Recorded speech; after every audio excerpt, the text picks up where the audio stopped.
fokus untuk kegiatan diseminasi modul 1.4 tugas Ibu Dwi Hartanti dalam pendidikan guru penggerak angkatan 10. Sebelumnya saya ucapkan salam. Assalamualaikum warahmatullahi wabarakatuh. Waalaikumsalam warahmatullahi wabarakatuh. Alhamdulillahirabbil alamin wa bihi nasta'in wa ala umuri dunya waddin wa ala alihi washabihi ajmain amma ba'du. Puji syukur kehadirat Allah Subhanahu wa taala. Hari ini kita masih diberikan nikmat sehat, nikmat panjang umur sehingga kita bisa melaksanakan kewajiban kita, tugas kita untuk hadir di SDN Ciater 02. Salawat serta salam mari kita panjatkan kepada Nabi kita Nabi Muhammad SAW. Semoga kita menjadi umatnya yang selalu dirindukan oleh Nabi Muhammad SAW. Sebelumnya yang saya hormati Ibu Kepala Sekolah SDN Ciater 02, Ibu Titin Suhartini SPD. Kemudian yang saya hormati juga Ibu Guru SDN Ciater 02 yang tidak bisa saya sebutkan satu persatu. Bagaimana kabarnya semuanya? Sehat kan ya? Alhamdulillahirabbil alamin. Ya, berdirinya di sini hari ini kita akan mendengarkan, ya, kita berkolaborasi di sini. Mudah-mudahan nanti apa yang akan disampaikan oleh Ibu Dwi bermanfaat untuk kita dan bisa kita terapkan di kelas kita dan lebih luas lagi di sekolah kita di Ciater 02. Ya, hari ini Ibu Dwi Hartanti akan menyampaikan materi modul 1.4, ya, budaya positif, yaitu bagaimana seharusnya penerapan budaya positif baik di kelas maupun di lingkungan sekolah. Itu mari kita simak diseminasi yang akan disampaikan oleh Ibu Dwi Hartanti. Ya, kita simak dari awal sampai akhir. Nanti akan dibuka juga untuk sesi tanya jawab. Ya, untuk mempersingkat waktu, ya, kepada Ibu Dwi Hartanti saya persilahkan. Terima kasih Bu Eka. Bismillahirrahmanirrahim. Assalamualaikum warahmatullahi wabarakatuh. Ya, bapaknya cuma satu, bapak dan ibu-ibu. Saya mengucapkan banyak terima kasih untuk kehadirannya. Semoga kita semua dalam keadaan sehat. Kepada yang terhormat Ibu Kepala Sekolah, Ibu Titin Suhartini, dan Bapak Ibu Guru yang insya Allah dalam keadaan baik dan siap tempur. Siap tempur ya Bapak Ibu ya? Siap. Ya, kali ini saya akan menyampaikan materi dari modul 1.4 yang saya pelajari di pendidikan guru penggerak tentang budaya positif. Sebenarnya ini kita udah sesuai dengan rapor pendidikan sekolah kita yang kita mengangkatnya semester ini tentang budaya positif juga. Jadi saya yakin Bapak dan Ibu sudah belajar. Belajar apa? Belajar tentang budaya positif. Ada apa aja sih budaya positif? Nanti ada kebutuhan dasar manusia, ada 5 posisi kontrol guru, kemudian ada cara melaksanakan restitusi itu apa, nah nanti akan dijelaskan. Kemudian ada juga yang nanti bersangkutan dengan keyakinan kelas. Nah, ini menindaklanjuti Bapak Ibu yang sebelumnya penilaian observasinya di kelasnya belum menunjukkan adanya keyakinan kelas. Nanti mohon di awal tahun, di awal pembelajaran, sebelum pembelajaran aktif atau normal, Bapak Ibu disarankan untuk membuat keyakinan kelas. Keyakinan kelas itu apa saja? Nanti insya Allah akan saya sampaikan di dalamnya. Makna disiplin. Ibu-ibu udah tahu mungkin ya, udah paham lah. Kita ini guru. Dan anak-anak itu, murid-murid kita itu peniru ulung. Pastinya sebelum menerapkan disiplin kepada murid, gurunya disiplin dulu. Ya nggak sih Bu? Ya, betul sekali. Makna disiplin di sini adalah disiplin itu berasal dari bahasa Latin disiplina yang artinya belajar. Kemudian kata disiplin juga berasal dari akar kata yang sama dengan disiplin atau murid atau pengikut. Jadi untuk menjadi seorang murid atau pengikut, seseorang harus paham alasan mereka mengikuti suatu aliran atau ajaran, alasan kenapa manusia berbuat sesuatu. Bapak Ibu datang ke sekolah ada alasannya nggak? Bu? Ada. Anak-anak murid datang ke sekolah adakah alasannya? Ada. Nah, biasanya motivasi mereka datang ke sekolah itu baik atau tidak baik? Baik, tentunya, insya Allah ya. Nah, untuk menimbulkan motivasi ini, jangan hanya yang dari senggolan-senggolan dari luar, tapi upayakan kesadaran motivasi itu datangnya dari dalam. Motivasi intrinsik manusia. Nah, kenapa manusia melakukan sesuatu itu? Karena adanya nilai kebajikan. Nilai-nilai kebajikan yang kita tanamkan di sekolah, ini di kurikulum Merdeka sebenarnya udah sangat mudah, Bu. Nilai kebajikannya dari mana? Dari nilai profil pelajar Pancasila. Coba ada berapa? Masih ingat? Nilai profil pelajar Pancasila? 6. Betul. Coba. Pelajar Pancasila Beriman dan bertakwa kepada Tuhan Yang Esa dan berakhlak mulia, berkebinekaan global, gotong royong mandiri, kreatif. dan bernalar kritis. Nah, sejauh ini kita itu udah dimudahkan ya, alhamdulillah, dari kurikulum Merdeka. Adanya P5, adanya profil pelajar Pancasila. Nah, nilai kebajikan yang kita terapkan kepada anak-anak murid kita dan kepada diri kita sendiri, nah itu asalnya dari profil pelajar Pancasila yang 6 tadi. Nilai-nilai kebajikan yang diyakini dan disepakati bersama, salah satunya adalah nilai kebajikan yang ingin dicapai. Nilai kebajikan Bapak Ibu datang ke sekolah, nilainya apa? Nilai anak-anak datang ke sekolah ada nilainya nggak? Ada dasarnya nggak sih? Orang melakukan sesuatu itu pasti ada motivasinya, ada dasarnya.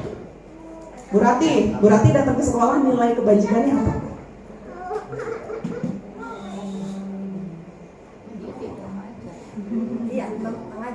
Mendidik dan mengajar. Ada tujuannya ya. Jadi dasar manusia berbuat itu udah ada, pasti ada basicnya, ada tujuannya. Dari tujuan ini timbullah motivasi. Saya pengen ke sekolah, pengen mencerdaskan anak bangsa. Motivasinya positif negatif, Bu? Positif. Upayanya positif apa negatif? Positif. Apa karena aku mau ke sekolah karena ketemu teman-teman aku? Apakah masih ada Bapak Ibu guru yang begitu? Udah gak berlaku ya? Saya mau datang ke sekolah daripada di rumah ngeliatin suami cemberut, ada Bu? Pastinya enggak. Kita orang dewasa, kebijakan dalam diri kita udah luar biasa sekali. Nah, itulah yang menjadi motivasi. Motivasi anak datang ke sekolah karena pengen jajan. Adakah? Ada. Motivasi anak datang ke sekolah karena pengen ketemu temennya main. Adakah? Ada. Ada. Adakah pula anak yang datang ke sekolah motivasinya pengen pinter? Ada. Pasti ada. Ya. Dan itu datangnya dari dalam dirinya sendiri atau dari orang lain? Ada yang dari diri sendiri, ada yang dari orang lain. Ada yang dari diri sendiri, ada yang karena pengaruh dari luar. Nah, semoga kita ini sebagai pendidik, motivasi melakukan sesuatu insya Allah datangnya dari diri sendiri ya, Bu? Iya. Ya. Mentang-mentang gak ada kepala sekolah, ntar aja saya datangnya jam 8. Itu motivasi apa, Bu? Males-males. Negatif ya. Datangnya dari dalam apa dari luar, Pak?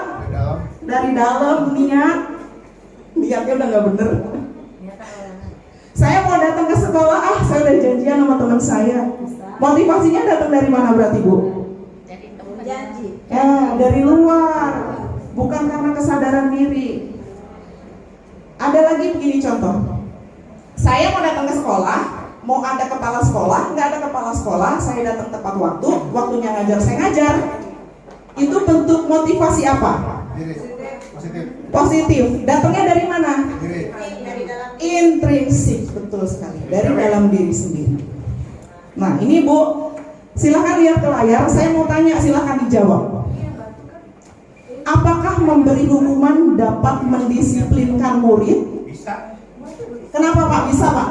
Bisa, soalnya buat pemerhati dia untuk kedepannya. Jadi supaya nanti kedepannya disiplin. Oh gitu. Iya. Jadi ada anak melakukan pelanggaran atau kesalahan, diberi hukuman supaya bisa disiplin. Iya, seimbang maksudnya, hukumannya jangan terlalu sadis semangat. Oh gitu, baik. Ada yang jawabannya beda? Bu Rodia silahkan. Ya, kalau ditanya bisa atau tidak, bisa memang, tapi menurut saya tidak permanen ya. Bisa jadi itu saat gitu. Kan namanya anak-anak ya. Jangankan hal yang mengingatkan dari kesalahan ya, hal kecil aja kadang-kadang jangan bercanda di kelas misalnya. Itu kita ngomong baru 5 detik lagi dia akan bercanda lagi gitu loh, maksudnya. Jadi sifatnya itu kalau hukuman itu menurut saya tidak permanen, tidak akan berkelanjutan gitu. Bisa mendisiplinkan tetapi tidak temporer gitu ya. Iya, sifatnya sementara. Ya, Ada jawaban yang lain? Ibu-ibu, jawabannya ada yang lain? Nah, kemudian jawaban kedua, pertanyaan kedua ada di bawahnya. Apakah memberi hadiah, memberikan reward, memberikan apresiasi juga bisa mendisiplinkan murid? Bisa. Kenapa bisa, Pak? Oh ya, tentunya bisa supaya anak itu semangat dapat hadiah. Oke. Gitu. Membangkitkan Iya, semangat. membangkitkan semangat dia. Ibu-ibu yang lain, apakah hadiah bisa menumbuhkan, memberi hadiah dapat mendisiplinkan murid? Bisa, tapi tidak permanen. Bisa. Tidak. Berarti sama dong kayak hukuman ya. Sama. Bisa mendisiplinkan, tetapi tidak permanen. Sifatnya hanya sementara ya. Nah, ini teori motivasi, 3 motivasi perilaku manusia. Pertama, manusia melakukan sesuatu motivasinya karena untuk menghindari ketidaknyamanan atau hukuman. Murid hari Senin pakai seragam lengkap, kira-kira karena apa ya Bapak Ibu? Aturan. Tata tertib. Tata tertib. Berarti mereka takut hukuman dong? Jelas lah, Iya, disiplin. disiplin. Kemudian 2, untuk mendapatkan imbalan atau penghargaan dari orang lain. Ini tadi pertanyaan kedua tadi. Apakah hadiah bisa mendisiplinkan? Bisa. Bisa, tetapi sifatnya Permanen. tidak permanen. Cuman sementara. Hukuman juga bisa mendisiplinkan tadi menurut Pak Karyo dan Bu Rodia. Tapi sifatnya juga tidak permanen. Untuk itulah ada motivasi ketiga. Apa itu? Untuk menjadi orang yang mereka inginkan dan menghargai diri sendiri dengan nilai-nilai yang mereka percaya. Jadi ibu-ibu, kita ini teladan untuk murid-murid kita. Sebisa mungkin ketika kita melakukan sesuatu, motivasinya yang ketiga itu tumbuhnya dari dalam diri, intrinsik, dengan nilai-nilai yang kita percaya.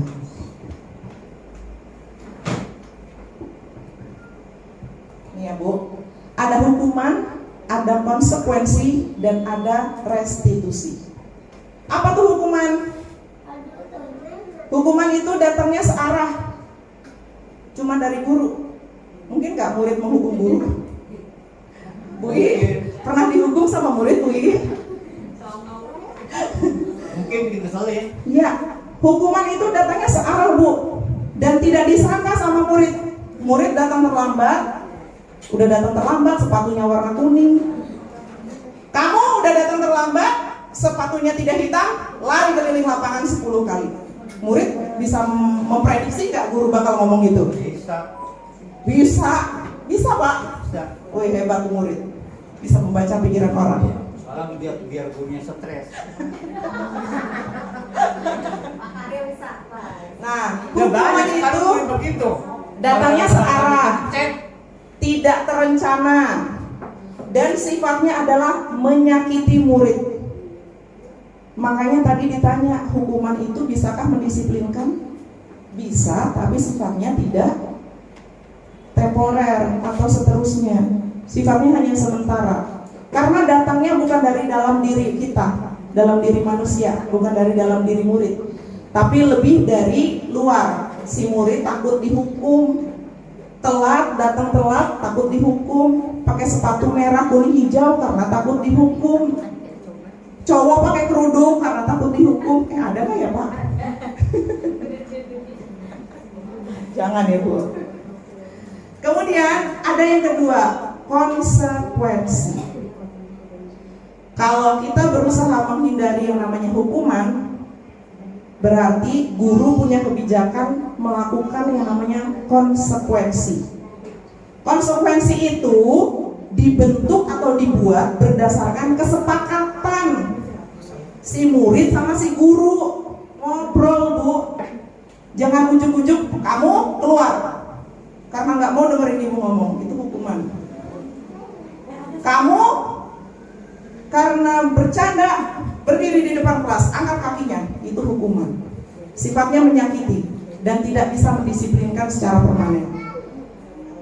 Kita buat namanya konsekuensi. Konsekuensi itu apa? Konsekuensi itu sudah terencana dan sudah disepakati. Pak Mul, kalau Pak Mul besok terlambat, mau gimana Pak Mul? Dijajanin. Artinya apa? Ada kesepakatan antara guru dengan murid, antara kepala sekolah dengan guru, antara guru dengan guru. Kemudian dibahas dan disetujui. Udah ngomong, menyampaikan pendapat, dibahas dan disetujui bersama. Gimana kalau kamu terlambat? Udah, gini aja. Kamu kalau terlambat keliling lapangan 5 kali. Itu hukuman. Kamu kalau besok pakai seragam batik harusnya pakai pramuka, jangan masuk kelas ibu. Itu hukuman. Kalau konsekuensi itu disepakati bersama. Makanya ya, keyakinan kelas dibuat itu berdasarkan konsekuensi. Murid, guru, orang tua. Konsekuensi itu tetap aja bikin murid nggak nyaman. Selain hukuman, konsekuensi juga tidak nyaman. Makanya dari konsekuensi tadi ada nilai kebijakan yang lain, yaitu restitusi. Restitusi itu apa? Restitusi itu proses menciptakan kondisi bagi murid untuk memperbaiki kesalahan, memperbaiki pelanggaran, sehingga mereka bisa kembali pada kelompok mereka dengan karakter yang lebih kuat.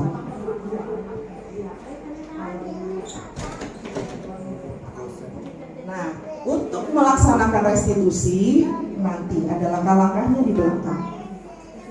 Sekarang kita ke keyakinan kelas dulu. Bu Ibu, siapa yang di kelasnya belum nempel keyakinan kelas?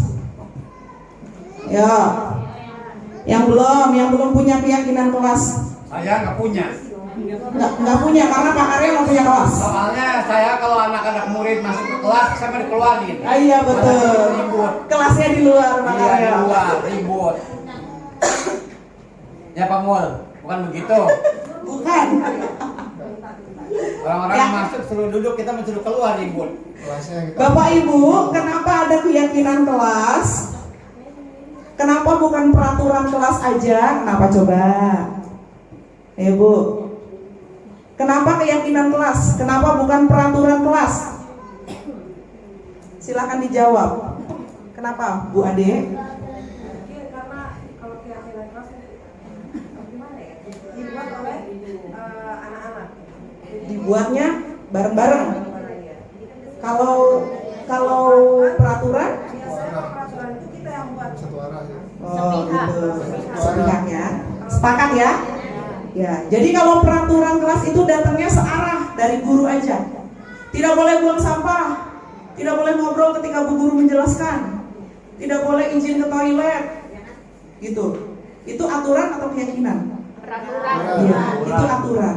Kalau keyakinan terhadap diri sendiri, keyakinan mendasarnya. Oh, kalau keyakinan itu dasar ya, Pak? Dasar dari timbul dari sendiri. Oh. Keyakinan.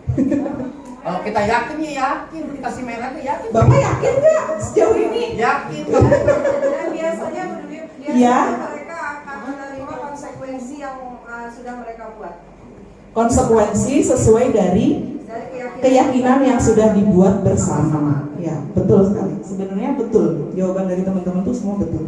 Kenapa keyakinan kelas bukan peraturan kelas? Kalau peraturan kelas dibuatnya datangnya sepihak dari gurunya saja. Kalau keyakinan kelas betul dibuatnya bersama-sama. Statementnya dari anak-anak. Guru tugasnya ngumpulin.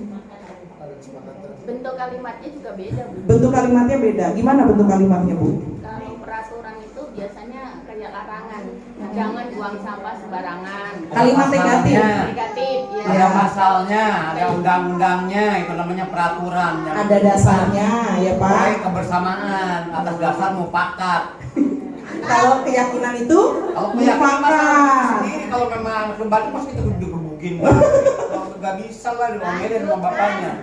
Oke, gimana Bu Nini? Kalau keyakinan kelas itu kalimatnya positif, bukan bentuk larangan. Jadi misalnya kalau peraturan buanglah sampah pada tempat atau dilarang membuang sampah sembarangan. Kalau Dilarang masih negatif. Kalau keyakinan kelas membuang sampah pada tempatnya, gitu. Betul. Datang tepat waktu. Betul. jadi kalimat perintah biasanya kalau peraturan Weh, kalimat perintah jangan buanglah sampah itu kan perintah betul. tapi ketika membuang sampah pada tempatnya itu datang dari hati Hmm. jadi kesadaran diri sendiri Ajakan ya. iya Tapi kalau kata Berbeda. saya mah, kalau keyakinan mah termasuk feedback antara guru dengan siswa. Jadi apa? Ya, jadi keyakinan kelas itu adalah nilai-nilai kebajikan universal yang disepakati bersama. Betul tadi, disepakati bersama antara guru dengan murid, antara pimpinan dengan karyawannya, antara kepala sekolah dengan guru. Kemudian tersirat dan tersurat. Ada bentuknya, ada wujudnya. Lepas dari latar belakang suku, negara, bahasa maupun agama. Nggak boleh rasis ya Pak ya. Ya. Nah, nih pembentukan keyakinan kelas itu gimana caranya? Yang pertama, bersifat lebih abstrak daripada peraturan, lebih rinci dan lebih konkret. Tadi kan kalau aturan dibilang gini, dilarang membuang sampah sembarangan. Ketika udah masuk ke keyakinan, bahasanya benar kata Buni, keyakinannya bahasanya udah berbeda, udah berubah. Membuang sampah pada tempatnya, artinya udah bukan abstrak lagi, itu udah konkret. Oh, jadi kalau buang sampah itu di tempatnya, tempat sampah. Kemudian dilarang datang terlambat. Nah, gimana? Datang tepat waktu, lebih konkret kan? Oh iya, datangnya tepat waktu. Dilarang mencontek. Gimana tuh? Jujur, percaya diri, percaya kemampuan diri. Itu contoh kalimatnya begitu. Kemudian keyakinan kelas berupa pernyataan-pernyataan universal. Pernyataan keyakinan kelas senantiasa dibuat dalam bentuk positif. Tadi Bu Dini bener banget. Udah gak ada tuh dilarang izin ke toilet ketika belajar. Maunya sih begitu, tapi pelaksanaannya ya begitu-begitu be, bocah mah. Pak, ya. Berarti lebih kayak eksplisit sama implisit ya? Betul. Ini contohnya gini, ini di kelas saya nih. Ini keyakinan kelas, bentuknya spanduk. Jadi nilai kebajikannya apa? Di dalamnya tersirat dan tersurat. Ini masih ada yang salah. Tidak mencontek. Tadi harusnya kalimat positifnya apa? Jujur, percaya diri. Percaya diri. Aku datang tepat waktu, mengerjakan PR di rumah, yang mengenakan seragam sesuai jadwal, memotong kuku dan rambut dengan rapi. Nah, contoh kalimatnya begitu. Jadi udah nggak ada tuh dilarang, tidak boleh, jangan. Nah itu sudah dihilangkan. Kemudian keyakinan kelas hendaknya tidak terlalu banyak sehingga mudah diingat. Bu, kita ini anak SD, boro-boro ingat keyakinan kelas. Ya, coba ingat nggak keyakinan kelas kita apa? Oh, tuh bocah. Apaan Bu? Makanya itu dipasang. Kalau anak kita lupa, ingetin, ini loh nak, ada keyakinan kelas tentang menghormati orang lain. Konkret, anak bisa baca, oh inget lagi. Keyakinan kelas tentang percaya diri dan jujur, apa aja. Itu. Kemudian keyakinan kelas sebaiknya sesuatu yang dapat diterapkan di lingkungan tersebut, udah pasti. Semua warga kelas hendaknya ikut berkontribusi. Ini Bu, ingat-ingat ya, dalam pembentukan keyakinan kelas. Berarti idenya dari siapa Bu? Guru dan murid. Guru dan murid disepakati bersama, nggak boleh datangnya sepihak dari guru saja. Orang tua murid. Orang tua murid boleh? Iya, orang tua Boleh? murid, guru, siswa. Boleh? Diajak Kepala masuk. sekolah. Nggak apa-apa. Waktu bikin kesepakatan. Boleh? Iya. Kan nanti disepakati bersama. Apalagi namanya kelas 1, gurunya nggak bisa ngatur anaknya. Muridnya nggak belum paham aturan ya Pak? Orang tahu bukan orang tuanya. Ya. Kemudian pembuatan keyakinan kelas lewat kegiatan curah pendapat. Curahnya lewat apa? Boleh pakai nih sticky note. Yuk nak, nulis aturan kelas apa aja. Ditulis, semua anak nulis.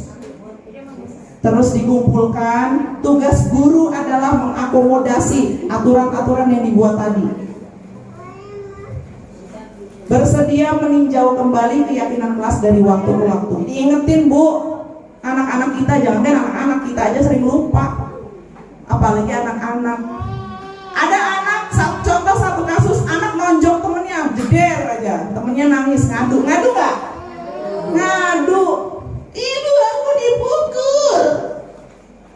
Terus kira-kira ibu mau ngomong apa? Cep. Udah ya, itu jurusan kita udah cap. Udah, duduk. Daripada bocah. Boleh gak sih begitu? Boleh gak? Boleh. Adakah cara yang lebih bijak lagi? Maki-maki.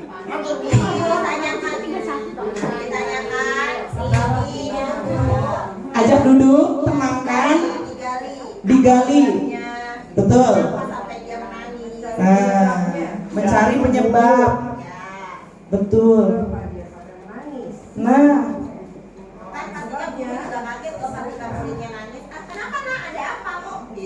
betul. Nah itu Bu, jangan ujuk-ujuk murid nangis, jewer. Bu, jadi begitu, itu keyakinan kelas. Sekarang kita masuk ke kebutuhan dasar manusia. Kebutuhan dasar manusia. Kenapa sih manusia melakukan sesuatu? Karena ada kebutuhan dasarnya. Apa tuh? Ada 5 kebutuhan dasar. Kebutuhan dasar yang pertama sifatnya fisiologis. Kebutuhan dasar yang ketiga sampai keempat, kedua sampai kelima sifatnya apa tuh? Yang pertama adalah kebutuhan bertahan hidup. Orang bertahan hidup butuhnya apa Bu? Sandang pangan. Nah, makan, kesehatan, rumah, sandang pangan, papan. sandang pangan papan ya. Itu kebutuhan bertahan hidup. Kebutuhan yang kedua disayangi dan diterima. Murid caper, kerjanya tidur di kelas. Dia butuh apa Bu? Perhatian. Butuh perhatian, butuh kasih sayang. Makanya kenapa dia melakukan itu? Kemudian kebutuhan yang ketiga penguasaan. Penguasaan itu si anak pinter, dia ngoceh aja di kelas. Maksudnya ngoceh itu pandai menjawab pertanyaan. Karena dia butuh apa? Butuh penguasaan, butuh diakui. Oh dia tuh bisa, dia tuh pinter, dia tuh pandai. Dia jago lari ya Pak Mul. Tapi ketika lomba gak diikutin, makanya dia protes. Karena dia butuh apa? Pengakuan. Butuh penguasaan, kebutuhan penguasaan. Ya. Kebutuhan penguasaan ini berhubungan dengan kekuatan untuk mencapai sesuatu, menjadi kompeten, menjadi terampil, diakui atas prestasinya, keterampilannya, didengarkan dan memiliki harga diri. Makanya kita guru itu sering sekali mengapresiasi murid biar kata cuma pinter, bener nggak Bu? Betul. Karena anak itu butuh kontrolan, butuh penguasaan. Kemudian ada yang keempat, kebutuhan untuk bebas. Bebas dari apa? Kebutuhan kebebasan itu berhubungan dengan kemandirian, otonomi, memiliki pilihan, mengendalikan arah hidup. Kemudian perlu banyak bergerak, suka mencoba, tidak terlalu terpengaruh orang lain, dan senang mencoba hal baru. Bu, jadi ketika belajar, anak itu ada kebutuhannya, kebutuhan kebebasan. Mereka punya hak untuk memilih. Biasanya nih di awal tahun, anak itu ada yang mencalonkan diri jadi ketua kelas atau ditunjuk. Ayo. Ada yang mau sendiri, kadang-kadang ditunjuk. Kalau sekarang itu di kelas biasanya mereka menunjuk diri sendiri. Saya Bu, saya. Nah, berani ya? Begitu, memberanikan diri. Betul. Mereka punya kebebasan untuk memilih dan melakukan sesuatu. Itu kebutuhan untuk kebebasan. Yang terakhir adalah kebutuhan akan kesenangan. Ada anak yang iseng banget sama temennya, nyolek-nyolek mulu. Ketika ditanya, kamu kenapa sih bikin teman kamu nangis? Aku senang Bu godain dia. Itu kesenangan. Dan setiap orang punya kebutuhannya masing-masing. Makanya tindakan itu ada dasarnya. Coba Bu, ini kita coba nih. Kita cari tahu. Bimo adalah anak TKB, selalu berlari keluar kelas menuju jalan raya. Ini bocah kabur mulu nih, lari ke depan. Padahal udah tahu sekolahnya ini jalan depannya ramai dengan kendaraan. Tingkahnya membuat Bu Ani bingung dan seringkali lari mengejarnya. Ada beberapa kemungkinan jawaban yang diberikan Bimo. Ketika ditanya, Bimo jawabnya gini, aku senang main kejar-kejaran dengan ibu guru, seru. Ini kebutuhan apa Bu? Kebutuhan apa? Kesenangan, kebebasan, kasih sayang. Kasih sayang sih sebenarnya. Apa kebutuhan apa? Itu kasih sayang dan perhatian. Kasih sayang. Kebutuhan apa? Kebebasan, penguasaan, kesenangan, Kebebasan, kesenangan. kebahagiaan. Kebahagiaan itu bagian dari apa? Kesenangan. Berarti dia apa nih jawabannya? Aku senang main kejar-kejaran dengan ibu guru, seru. Kesenangan Bu. Dia mencari kesenangan. Caranya gimana? Kabur dia supaya dikejar sama bu gurunya. Padahal sebenarnya dari situ bisa poinnya dia butuh kasih sayang juga ya. Cari perhatian. Cari perhatian dia biasanya sama gurunya. Kasus kedua apa? Nih, tahun ini Dimas genap berusia 17 tahun. Ia senang sekali ketika ayahnya mulai mengajarkan cara menyetir mobil. Setiap akhir pekan, ia berlatih menyetir. Ia terlihat senang sekali berlatih sampai akhirnya ia bisa menyetir mobil dengan baik dan lancar.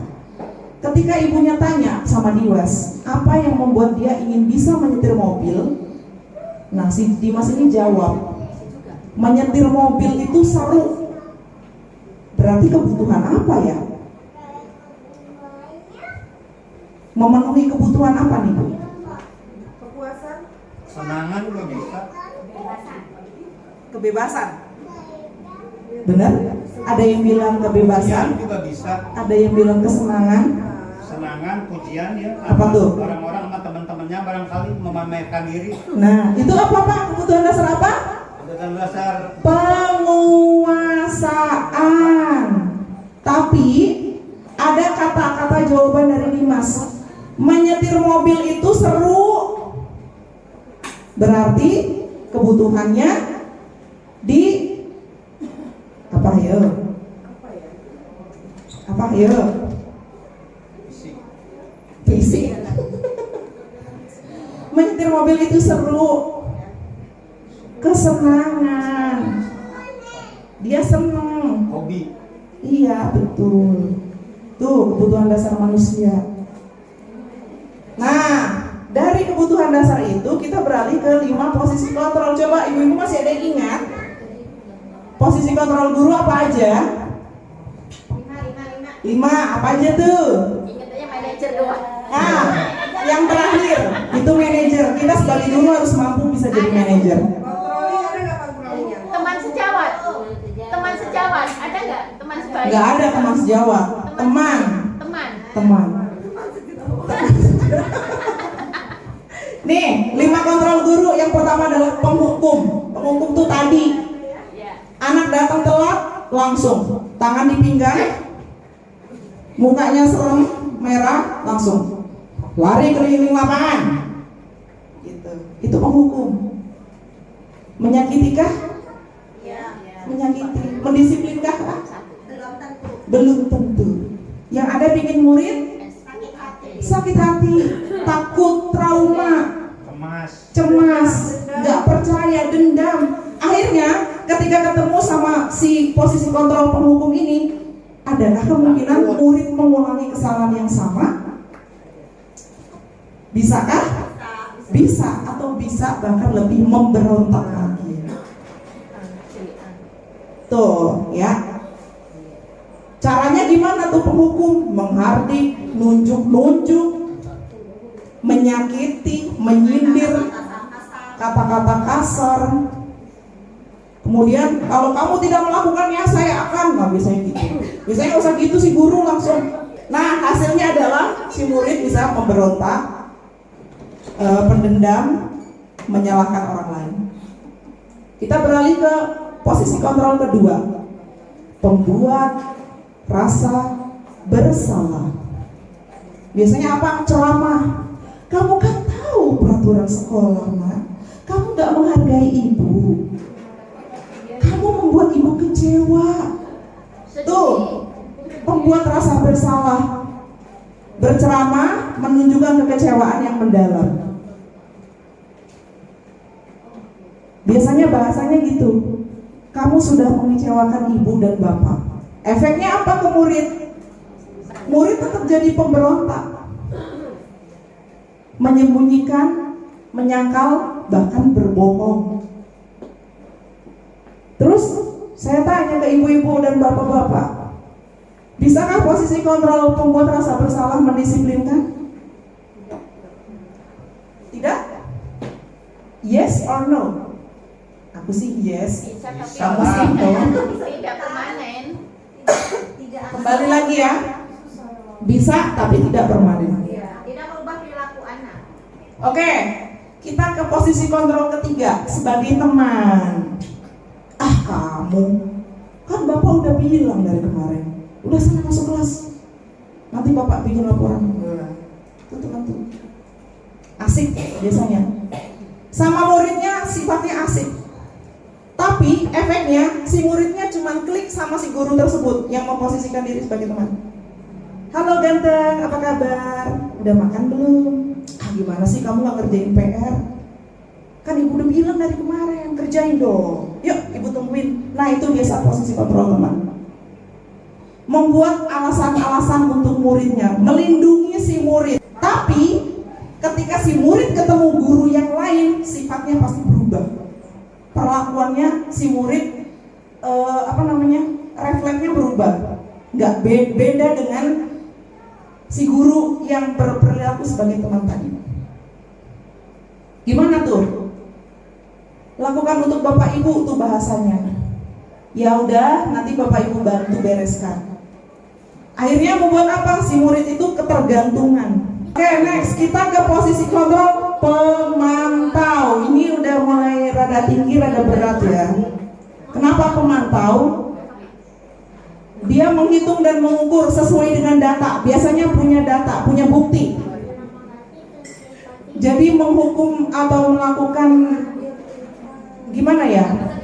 Menjalankan konsekuensi dengan murid, udah ada datanya.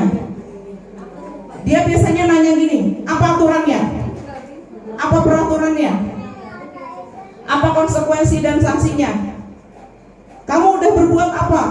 Tuh. Apa yang terjadi sekarang? Itu contoh pemantau. Hasil diri muridnya adalah menyesuaikan, tapi karena masih takut diawasi. Jadi dari posisi kontrol 1 sampai 4 belum ini ya. Belum cocok ya. Belum pas. Pas ya. Ini posisi yang terakhir tadi kata Bu Didi, manajer. Susah ya? Bisa Bu? Bisa. Bisa. Nggak ada yang susah. Sebenarnya bisa. Posisi control manager itu yang gimana? Mengajukan pertanyaan-pertanyaan. Tadi kata Bu Rodia, ketika terjadi sesuatu dengan murid kita, digali dulu, dicari tahu dulu dua belah pihak. Jangan cuma sepihak. Kalau sepihak itu kita sifatnya lebih apa? Menghakimi. Cari tahu dulu, ngobrol istilahnya. Mengajukan pertanyaan, kamu kenapa sih nak? Ibu dengar kemarin kamu berkelahi. Kenapa? Gitu gak sih? Iya. Ya. Sama siapa? Ibu dengar kemarin kamu gak sekolah, tapi teman kamu lihat kamu main bola di sekolah. Kenapa tuh nak? Nah, itu bertanya, menggali, mencari informasi. Kalau udah ditanya, tanyain lagi keyakinan kelasnya. Makanya perlu dibuat keyakinan kelas tersirat dan tersurat. Udah dibikin, udah ditulis, tempel Bu di kelas. Kita aja lupa, apalagi murid. Posisi manajer ketika menyelesaikan masalah akan menanyakan keyakinan kelas. Kamu ingat nggak? Kamu kemarin berkelahi? Iya. Kenapa?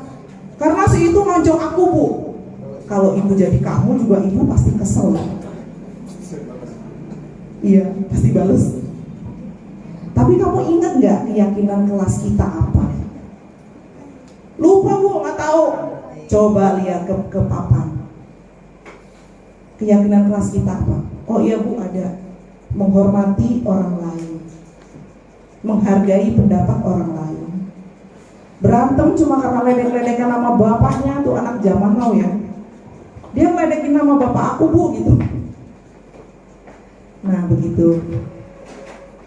Kemudian kalau udah menanyakan keyakinan, maukah kamu memperbaikinya? Kamu mau memperbaiki kesalahan kamu gak? Biasanya murid jawab apa? Mau. Caranya, jangan lupa tanyain caranya. Sebagai konsekuensi dari apa yang murid lakukan. Nah ini posisi manajer ini nih yang sangat diidam-idamkan sebagai guru. Bu, jangan bilang posisi manajer itu susah. Sebenarnya selama ini kita tuh udah sering lakuin, cuman nggak sadar. Posisi manajer kan untuk mencari solusi bagaimana baiknya. Nah iya tuh. Iya. Betul. Cari solusi. Hasilnya apa? Karakter muridnya terkuatkan, wataknya terkuatkan. Jangan sampai ketika di rumah si anak ini dijudge orang tuanya, guru di sekolah juga ikut ngejudge. Jadilah kita manajer. Kita kadang suka nggak sadar udah melaksanakan posisi ini. Makanya jangan bilang posisi manajer susah Bu Dwi. Enggak. Kita sebenarnya setiap hari udah ngelakuin, cuman nggak sadar. Oh ternyata itu tuh posisi manajer. Sekarang saya tanya ke Bapak Ibu semua, bolehkah ini 5 posisi ini kita kerjakan? Boleh lah. Boleh? Dalam kondisi dan situasi tertentu boleh. Kita boleh jadi penghukum, boleh jadi pembuat rasa bersalah, boleh jadi teman, boleh jadi pemantau, dan akan lebih bagus lagi kalau kita ada di top point, yaitu manajer.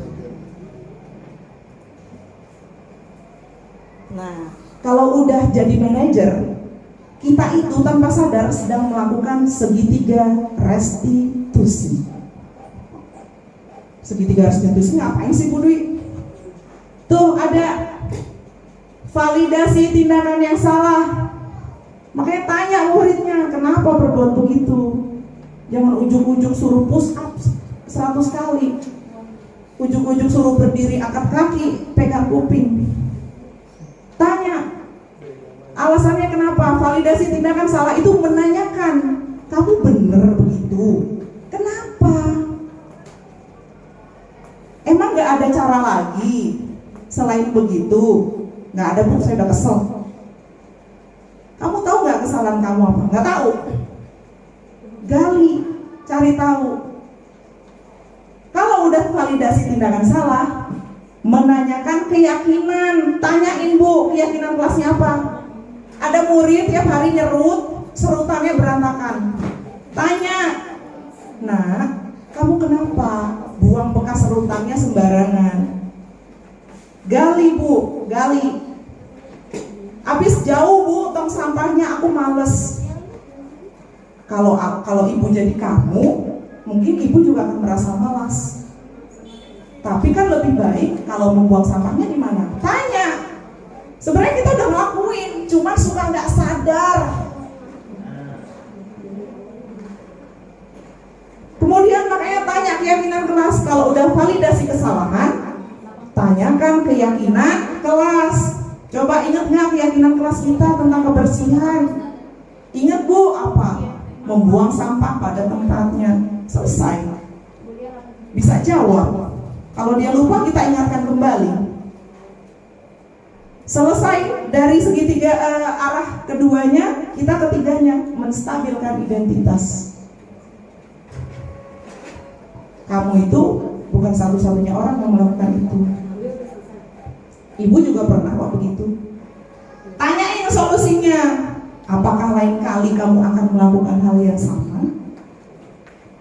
Kira-kira jawabannya apa? Enggak bu. Coba sekarang solusinya dari kamu gimana? Kamu buang sampahnya sembarangan, sampahnya jadi berantakan. Ya udah bu, saya akan menyapunya dan lain kali saya akan membuangnya pada tempat yang seharusnya. Selesai. Ternyata saya tanya sama ibu-ibu dan bapak semua, pernah nggak kita melakukan segitiga restitusi? Pernah, cuman belum tahu. Oh ternyata itu segitiga restitusi. Tetapi saya belum tahu, belum sadar. Begitu. Nah ini, kalau udah belajar gitu, berarti kita challenge ya bu. Ada soal dari saya. Boleh dikerjakannya berkelompok supaya bisa diskusi. Pertanyaannya ada di depan. Pertanyaannya adalah kebutuhan dasar apa yang dilakukan murid? Boleh berkelompok. Boleh berkelompok. Kebutuhan dasar saya adalah D. Duit. Boleh berkelompok. Silakan ibu. Bura mau? Saya dipenuhi Jangan. murid. Kebutuhan dasar apa yang Oh ya udah. harusnya dipenuhi murid. Silakan dibaca dulu kasus di dalam ini skenario. 10 menit cukup ya? Cukup, oke. Silakan dibaca, kemudian 4 pertanyaan yang ada di layar silakan dijawab. Nama bapak ibu dicantumkan di situ. Pertanyaannya ada 4.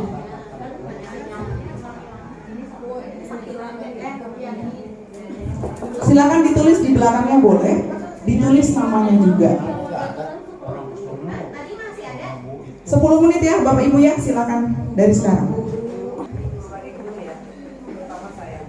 ada anak yang tidur di kelas, ketika kita paksakan mereka untuk melek, mereka cuci muka, melek, pasti mereka sesuanya pusing dan pasti nggak akan fokus. Iya. Kan? Kalau kita diam saja, nanti menjadi kebiasaan. Nah, kira-kira solusinya apa sih kalau sudah kemudian yang baik buat punya efek positif sudah dia dan buat kita juga. Gimana caranya? Gurunya harus melucu. Jadi ada kasus Gurunya harus melucu. murid ngantukan kerjaannya tidur di kelas. Kemudian seperti tadi yang disampaikan Bun, kita sebisa mungkin sebenarnya kita tuh udah menjalankan posisi sebagai manajer ya, dan menjalankan segitiga restitusi tadi. Makanya gali aja alasannya kenapa. Karena memang kita kan nggak tahu kondisi dia di rumah ya. Apa dia ikut bapak ibunya dagang? Apa karena dia memang demen begadang nonton bola? Apa males? Kita nggak tahu. Makanya digali dulu Bun. Perhatian orang tuanya. Apa karena dia kurang perhatian? Nah kita gali dulu. Kebutuhan dia di mana? Ada yang tadi, oh dia butuh kasih sayang, oh dia butuh pengakuan, Oh dia butuh kebebasan ternyata. Nah itu digali dulu. Kalau udah digali, ketahuan kebutuhannya di mana, alasannya apa, tanyain konsekuensinya gimana, mau selanjutnya bagaimana, gitu. Akhirnya yang tumbuh itu bukan karena dia takut dihukum Bu Ade, karena dia takut dimarahin Bu Ade, bukan. Masuk anak di sekolah. Tapi keluar dari dalam dirinya. Oh iya, ternyata kalau tidur di sekolah itu salah. Ternyata kalau tidur kemalaman itu membuat saya ngantuk di kelas, gitu. Begitu Bu. Gurunya harus ini Bu, harus banyak interaksi, bikin lucu apa, supaya jangan Membangunkan ya. Iya. Membangunkan. Dan bisa benar kata Pak Karya melalui pembelajaran yang interaktif. Supaya si anak di kelas ini semuanya gerak gitu, bangun. Jangan gurunya pasif, kadang-kadang muridnya juga pasif juga, jadi ya itu timbulnya ngantuk. Tapi kalau memang gurunya banyak interaktif barangkali. Ada satu anak yang seperti itu. Atau itu punya anak itu punya kelainan Bu. Jadi udah biasa begitu ya. Berarti digali dulu Bun. Iya, udah ditanya, dia Punya kelainan. semalam, ya dia bilang dia main gadget semalam, kan? Sudah ditelepon juga orang tuanya, tapi masih belum ada yang ada Dikomunikasikan udah padahal ya. udah.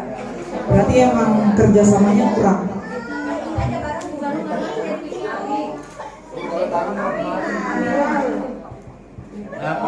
Silakan Bapak Ibu, ada pertanyaan yang lain? Baik Bu, terima kasih.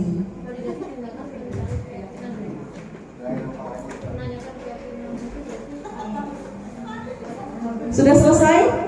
Bu Ibu? Udah? Bu Angga, baik. Silakan Bu Risa, bantu menjelaskan. Ah, baik. Silakan Pak Ali.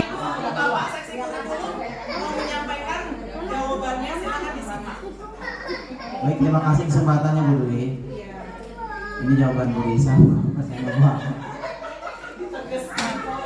Tapi untuk nomor 1 saya juga sama jawabannya, itu kebutuhan kesenangan. Kemudian kalau posisi kontrol apa yang dilakukan guru sebagai manajer, ya itu mah ya. Kemudian yang ketiga ini apa dikatakan dalam tahap stabilitas dari 3 poin. Untuk ya kalau untuk stabilitas kata saya ya baiklah Bapak di sini, saya Bu. Ya nih. Ya kalau saya baiklah Bapak di sini bukan untuk mencari siapa yang salah. Bapak di sini untuk mencari penyelesaian sama-sama, berpikir sama-sama tentang apa yang bisa kita lakukan untuk memperbaiki situasi ini. Kalian pasti melakukan itu ada dasarnya, pasti seru ya. Dan sampai situ validasi tindakan.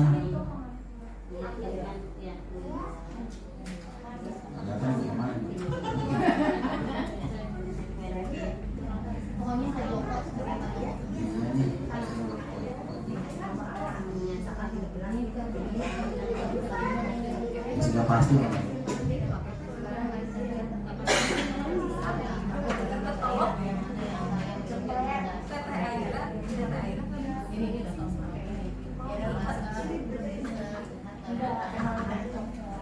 sampai situ Bu, yang bakal tukar masalah jawabannya beda nih. Jadi kalau untuk yang mencari keyakinan, ya validasi dia kan beda jawabannya jadi sama. Kalau Ibu yang itu juga nih Bu. Iya pasti beda. Jadi kalau kapan di sini kan beda. Kalau dari poin yang ketiga aja ya mencari keyakinan. Kalian berdua ingat dengan baik keyakinan kelas kita kembali pada ketika kalian main lempar-lemparan makanan dan mengenai Bu Dewi.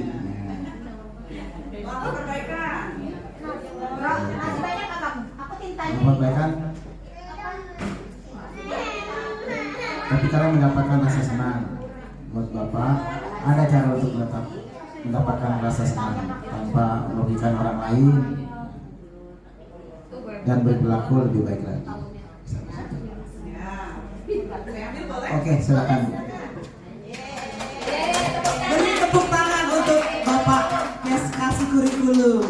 kasih Pak Ali, Bu Risa, Bu Aga. Ya. Jadi nanti dikumpulkan ya Ibu. Ini untuk saya laporkan tadi. Jadi sebenarnya gini, ketika seseorang mendengarkan suatu masalah atau menghadapi masalah, perspektifnya beda-beda. Cara saya menangani siswa dengan cara Bu Ratih menangani siswa apakah sama? Beda. Cara Bu Lia dengan cara Bu Dini apakah sama? Beda. Cara kita menanggapi masalah dan cara kita memecahkannya pun pasti beda. Ya. Pak Ali dengan Bu Risa pasti beda. Dan gendernya aja udah beda. Ya, baik. Baik Bapak Ibu, terima kasih untuk penyelesaian tugasnya. Wah, udah sampai di akhir. Terima kasih. Adakah pertanyaan? Selanjutnya, Ade Farel mau nanya apa? Sudah cukup?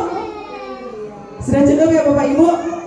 Ya, alhamdulillah. Terima kasih untuk partisipasi dan kerjasamanya.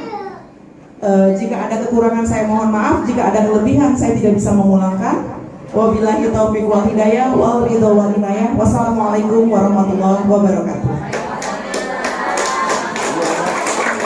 Kita aplaus untuk Ibu Dwi Hartanti. Ya, semoga apa yang disampaikan Ibu Dwi bisa masuk ya ke kita ya. Ya, menambah pengetahuan kita, menambah wawasan kita untuk kita lebih baik lagi menjadi guru yang dirindukan oleh muridnya ya. Jadi jangan menjadi guru ya. Kita tidak tidak menjadi guru yang ditakuti oleh murid ya. Jadi jangan sampai anak gak mau sekolah karena ada ibu ini gitu ya. Jadi kita berharap menjadi guru yang selalu dirindukan oleh murid-murid kita. Ya, alhamdulillah diseminasi berjalan dengan lancar. Terima kasih Bapak Ibu semuanya. Terima kasih Bu Dwi atas ilmunya. Ya, saya tutup sebagai pembawa acara. Mohon maaf jika ada salah kata. Wabillahi taufiq wal hidayah. Wassalamualaikum warahmatullahi wabarakatuh. Mari kita bergerak bersama memajukan pendidikan di Ciater 02.